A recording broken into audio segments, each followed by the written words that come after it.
ถ้าทุกคนเจอในกรณีนี้เนาะมีชื่อและบ่มีนามสกุลเนาะให้ทุกคนจำ2มิตรไปเด้อ2นามสกุลน่ะคันบ่มันก็บ่สามารถขัดไปได้เนาะแล้วก็ใส่วันเดือนปีเกิดให้ถูกต้องเนาะที่อยู่รัฐบัดนี้เนาะที่อยู่รัฐก็คือบ่อนเฮาอยู่ปัจจุบันน่ะเนาะบ้านเลขที่หยังเนาะหมู่หยังและตำบลนี่หยังก็คือมันเขียนเมืองเนาะเมืองเฮาก็ใส่อำเภอเมืองเนาะอำเภอเมืองที่เฮาอยู่นั่นแหละถ้าจังหวัดเนาะจังหวัดเฮาอยู่นั่นแหละเฮาใส่จังหวัดเฮาอยู่แต่เฮาต้องมาจำมิตรตรงนี้เด้อมันจังสิขึ้นเด้อเฮาก็สามารถเลือกเอาแล้วก็เลขรหัสไปรษณีย์ที่เฮาอยู่นั่นแหละเนาะจังหวัดที่เฮาอยู่นั่นแหละแล้วก็เบอร์โทรศัพท์เฮาเนาะให้ถูกต้องแล้วต่อไปก็จะเป็นอีเมลเนาะอีเมลเนี่ยให้จำได้เด้อทุกคนเด้อเพราะมันจำเป็นต้องใส่ในอีเมลถ้าสมมุติเฮากรอกเนาะถูกต้องเมื่อแล้วเนาะมันก็จะขึ้นสีฟ้าขัดไปเนาะถ้าเฮากรอกผิดมันก็บ่ขึ้นสีฟ้านี่ตัวนี้สำคัญเนาะต่อไปเฮาก็กดขัดไปเลยเนาะกดขัดไปเลยกดไปกดขัดไปแล้วเนาะมันก็รอท่าเนาะมันอัปเดตเพราะว่า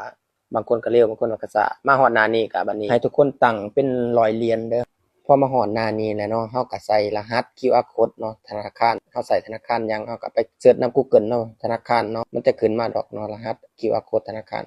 แล้ว22นี่ก็ใส่เลขบัญชีเนาะใส่เลขบัญชี22นี่ใส่เรียบร้อยแล้วก็กดขัดไปพอมาฮอดหน้านี้เนาะเฮาก็กดเพิ่มเข้าไปเลยเนาะเพิ่มข้อมูลภาษีเข้าไปเนาะ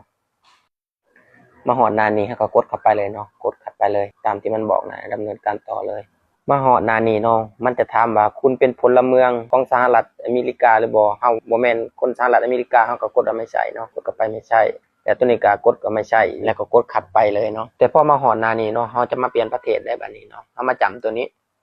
แล้วก็จะมีมันจะขึ้นมาประเทศให้เฮาเลือกเป็นประเทศไทยเด้อ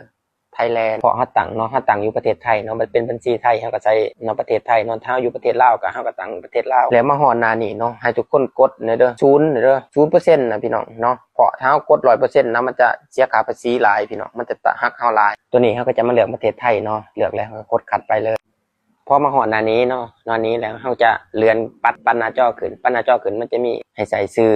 ตัวนี้สำคัญเด้อพี่น้องเด้อนะถ้าทุกคนจำเด้อตอนทุกคนกรอกหน้าแรกนะถ้าทุกคนใส่ตัวพิมพ์ใหญ่ก็ใส่ตัวพิมพ์ใหญ่เนาะให้มันตรงกันทุกตัวผิดตัวใดตัวหนึ่งบ่ได้แล้วก็ใส่วันเดือนปีเกิดแล้วก็กดขัดไปต่อพอมาฮอดหน้านี้เนาะให้ทุกคนปัดหน้าจอขึ้นเด้อปัดหน้าจอขึ้นจะเห็นปุ่มสีฟ้าเฮาก็กดเข้าไปเนาะมันจะขึ้นหน้าแบบนี้เนาะแสดงว่าเรียบร้อยแล้วเนาะมันจะขึ้นสีเขียวแบบนี้เนาะขอข้อมูลสมบูรณ์เสร็จสิ้นแล้วเฮาก็เกี่ยวกับไปเสร็จสิ้นโอเค